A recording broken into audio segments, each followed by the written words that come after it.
Students, good morning to all of you. Now I am going to talk about unit of rate constant.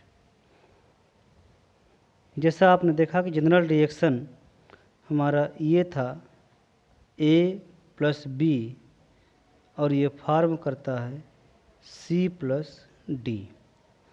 इनका हम coefficient लेते हैं तो यहाँ पर A, यहाँ B, यहाँ C और यहाँ पे D हो जाता है। तो इस तरीके से कोफिशिएंट हमने लिया और यहाँ पर हम लेते हैं रेट। तो रेट इक्वल टू जो वैल्यू आती है, रेट इज इक्वल टू के ए के पावर एक्स और बी के पावर वाई। ये हमारा जो है ये वैल्यू आती है रेट का जो है ये एक्सप्रेशन है। अगर इससे हम निकालते हैं के की वैल्यू, और यहाँ पर यहाँ है क्या, here x plus y equal to n, और एन है क्या, आप पढ़ चुके हैं पहले भी, order of reaction. N is the order of reaction. तो हम जो है यहाँ पर अगर इससे के निकालना चाहते हैं तो k is equal to rate of reaction, rate of reaction upon यहाँ पर ए के पावर एक्स हो जाएगा और बी के पावर वाई। तो हम अगर इनका यूनिट निकालते हैं, देखिए लिख देते हैं यूनिट ऑफ के इक्वल टू, यहाँ लिखेंगे unit of rate of reaction upon, ये कंसंट्रेशन है तो यूनिट ऑफ कंसंट्रेशन के पावर एक्स, और फिर लिखेंगे ये भी कंसंट्रेशन ही है तो यूनिट ऑफ कंसंट्रेशन के पावर वाई। अब इसको फिर आगे और सॉल्व करते हैं तो इसका क्या हो जाएगा, unit of rate of reaction, ये वही रह जाएगा और यहाँ हो जाएगा यूनिट ऑफ कंसंट्रेशन, यहाँ पावर हो जाएगा एक्स प्लस वाई। अभी जान चुके हैं कि इसका वैल्यू होती है एन, जो कि ऑर्डर ऑफ रिएक्शन है। तो यहाँ लिख देंगे, यहाँ देखिए इसका वैल्यू क्या होती है, मोल पर लीटर पर सेकेंड, इसका यही होता है मोल पर लीटर पर सेकेंड होता है unit of rate of reaction का, और इसका हो जाएगा यूनिट ऑफ कांस्टेंट का कंसंट्रेशन का हो जाएगा मोल पर लीटर। इसके पावर का कर दिया एन, इसकी वैल्यू एन होती है। तो हम जो है जो के की वैल्यू जो लिखेंगे वह उसी फार्मूले से हम निकालते हैं, जो है रेट कांस्टेंट के का यूनिट। तो सभी के लिए वैल्यू अलग अलग आती है।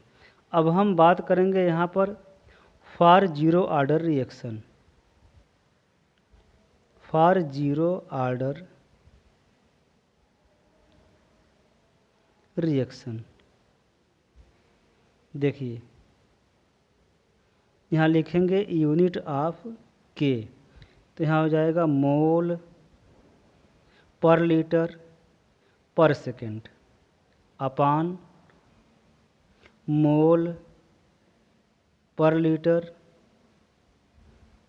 और यहाँ पावर क्या हो जाएगा जीरो, क्योंकि ऑर्डर जीरो है। यहाँ जीरो कहाँ से आया, इस जीरो से ले आया कि जीरो ऑर्डर है, ऑर्डर जीरो है तो इसलिए हम इसको यहाँ पर जीरो लिख देंगे। और आप जानते हैं कि किसी की ही पावर अगर जीरो हो मतलब एक्स के power zero equal to one, ये फार्मूला मालूम है आपको। तो अब इसको हम करेंगे क्या कि यहाँ पर वन कर देते हैं, इसकी वैल्यू क्या आ जाएगी, जीरो ऑर्डर के लिए क्या हो जाएगा, मोल पर लीटर पर सेकेंड ये के की यूनिट हो गई। मोल पर लीटर पर सेकेंड ये इसका यूनिट है फॉर जीरो ऑर्डर रिएक्शन। अब हम बात करते हैं फॉर फर्स्ट ऑर्डर रिएक्शन।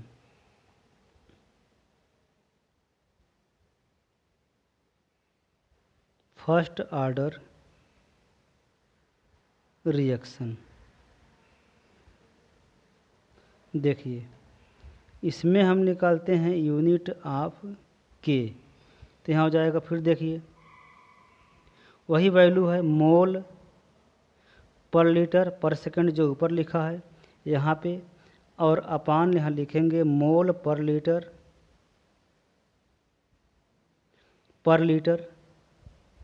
और इसके पावर 1 होगा, और 1 का मतलब उतना ही होगा। तो यहाँ देखिए इसको सॉल्व करते हैं और आगे अच्छे से यहाँ लिख लिया मोल मल्टीप्लाई पर लीटर मल्टीप्लाई पर सेकेंड अपान मोल मल्टीप्लाई पर लीटर। तो इन देखें ये दोनों, ये इससे क्रॉस कट जाएगा, ये इससे कट जाता है, तो वैल्यू क्या आती है इक्वल टू ये आती है पर सेकेंड। तो unit of rate constant for first order reaction is पर सेकेंड। तो ये था। अब हम बात करते हैं ऑर्डर सेकेंड का, फॉर सेकेंड ऑर्डर रिएक्शन। देखिए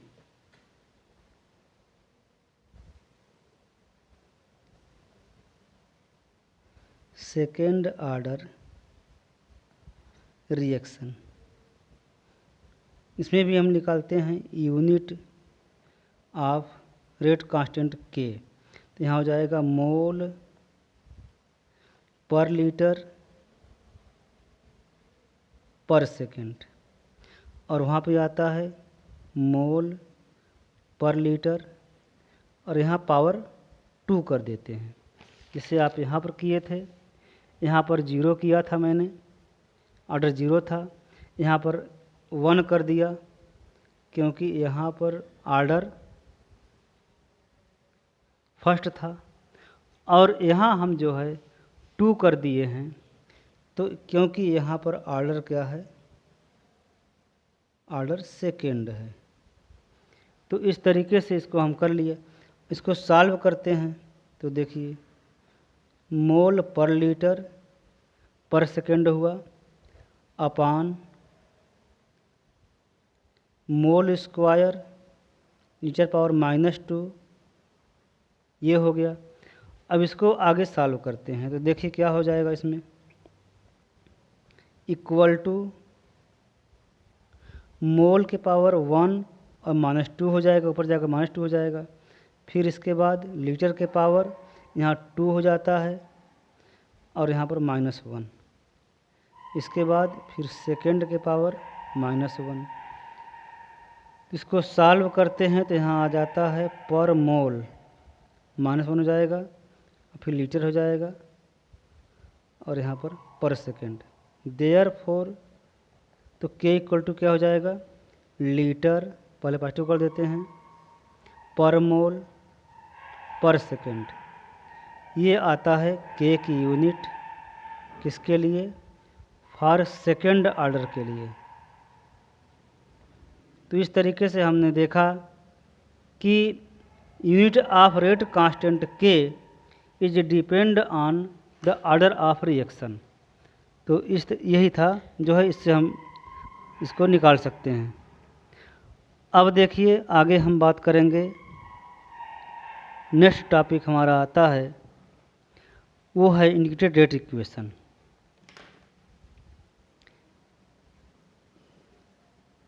integrated rate equation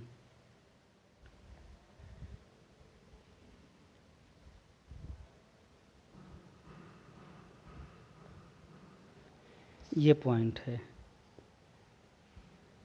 integrated rate equation का जो है यूज तब होता है in order to find the rate of reaction with high accuracy at any point.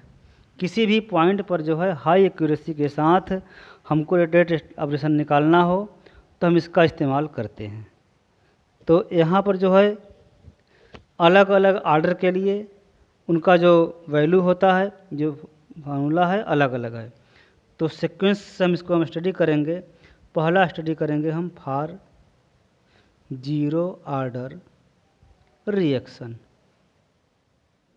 देखिए ये हमारा पहला ही पॉइंट है जिसके लिए हम स्टडी करेंगे इंटीग्रेटेड रेट इक्वेशन को फाइंड करने के लिए। देखिए वेरी सिंपल जनरल इक्वेशन। यहाँ पर आर रिएक्टेंट है और ये प्रोडक्ट है। Reactant forms product. सिंस आप जानते हैं रेट इज इक्वल टू के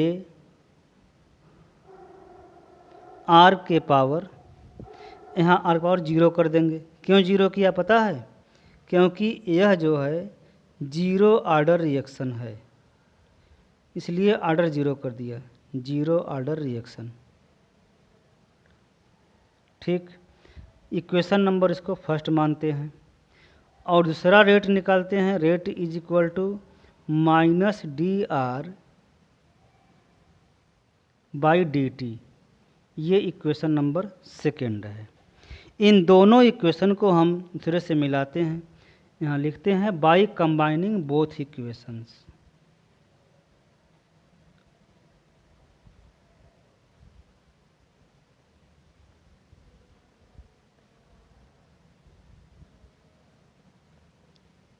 इन्हें कंबाइन करेंगे तो क्या हो जाएगा? Minus d are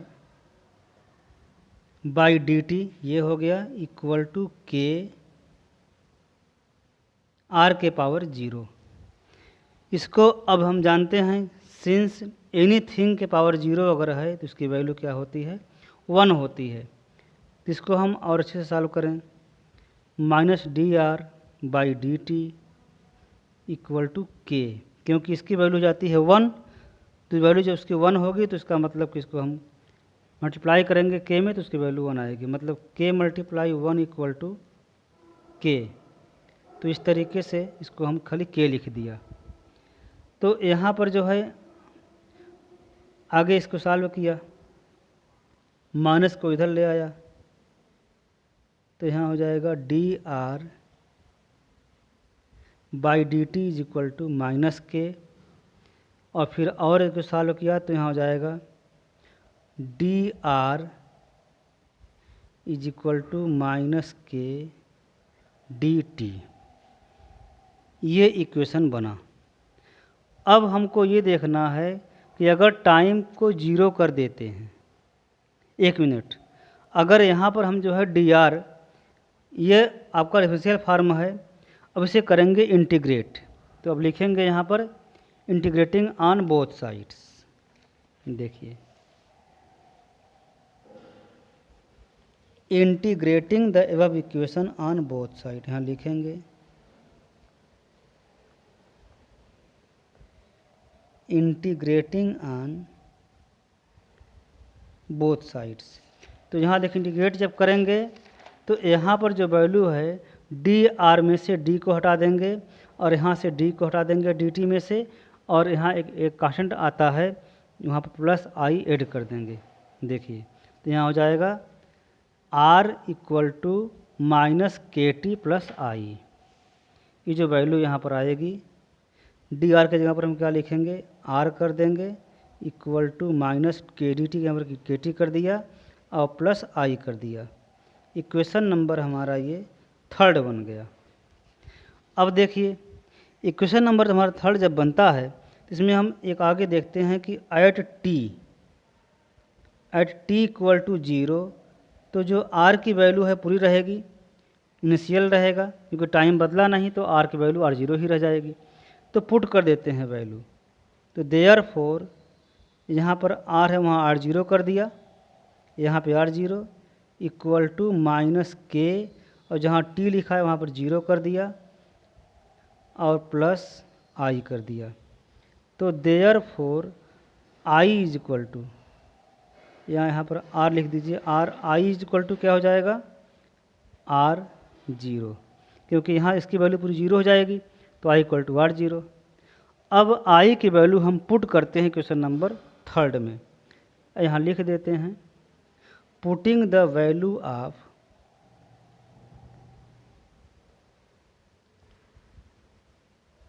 I in equation number, रख दीजिए वहीं जाइए, इक्वेशन नंबर थर्ड। देखिए पुट करते हैं तो यहाँ पर जो है थर्ड में यहाँ पर है आर है, तो यहाँ पर आर रख दिया, देखिए, और equal to minus k t और प्लस जहाँ आई लिखा है वहाँ क्या रख देंगे आर जीरो, यहाँ देखिए आर जीरो है तो यहाँ पुट कर दिया वैल्यू आर जीरो। तो अब इसको देखिए इधर ला देते हैं, इसको इधर लाते हैं इस साइड में और इसको इधर ले जाते हैं इसको यहाँ पर, तो ये के टी हो गया, k T is equal to R zero minus R, इस तरीके से ये हो गया k T equal to R zero minus R. तो अब जब है इसको हम के निकालेंगे तो क्या आएगा वैल्यू, देखिए therefore k is equal to R zero, यहाँ देखिए जीरो नहीं रहेगा, R zero minus R upon T. तो ये है हमारा integrated rate expression for zero order reaction. अब देखिए जब हम इसमें ग्राफ प्लॉट करते हैं, जब हम ग्राफ प्लॉट करेंगे तो देखिए यहाँ पर जो हमारा जो इक्वेशन हमारा यहाँ पर आया है देख लीजिए, r equal to, since r equal to minus k t और प्लस आर जीरो, यही वैल्यू है। तो इसमें हम जो है y is equal to m x plus c, y is equal to m x plus c, ये मैथ का जो फार्मूला है जो है जिससे हम लाइन ड्रा करते हैं उसको हम एक ग्राफ पर रिप्रेजेंट कर सकते हैं इस इक्वेशन को, यानी r equal to minus k T plus r zero. तो हम जो है एक ऐसे ग्राफ प्लॉट कर किया, देखिए यहाँ पर टाइम है, इस साइड में टाइम जो है इंक्रीज करेगा, ये टाइम हो गया, और यहाँ पर concentration of R, concentration of R मतलब यहाँ पर हम किसकी वैल्यू को इंक्रीज कराएंगे, आर की वैल्यू को। अगर टाइम जीरो है तो यहाँ पर क्या रहेगा, ये आर जीरो हो जाएगा, this is the value of R zero. तो हमको ये जो प्लॉट मिलेगा, this plot will be in the form of slope. देखिए इस तरीके से हमको ये प्लॉट मिलता है, देखिए तो यहाँ पर जो प्लॉट दिखाई दिया है ये आर जीरो हो गया, यहाँ पर जो पॉइंट है ये टाइम इक्वल टू जीरो, इधर टी हो गया, और यहाँ पर जो के है ये जो वैल्यू आती है ये आता है k is equal to minus slope.